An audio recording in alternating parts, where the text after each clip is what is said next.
বাংলাদেশ জামায়াতে ইসলামী Noakhali Subarnachar Charjabbar union Charhasan ২ নং word বুইয়ারহাট দক্ষিণ ইউনিটের সম্মানিত সেক্রেটারি মোহাম্মদ জামাল ভাই মাথায় এবং ডান চোখে গুরুতরভাবে আহত হয়েছে।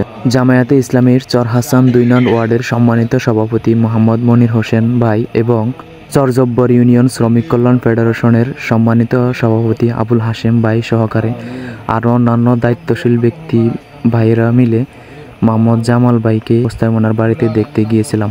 সর্বশেষ আমরা কোরআনুল কারিম থেকে তিলাওয়াত করে ওনার জন্য দোয়া করেছি, আল্লাহ তাআলা যেন ওনাকে সুস্থতার নিয়ামত দান করেন। দোয়া পরিচালনা করেছেন মাওলানা মোহাম্মদ কামাল উদ্দিন।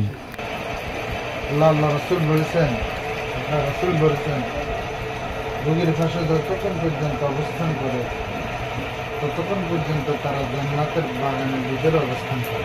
আমিন। আল্লাহ আমরা জান্নাতের বাগানে থেকে আমার শাহী দরবারে হাত করি।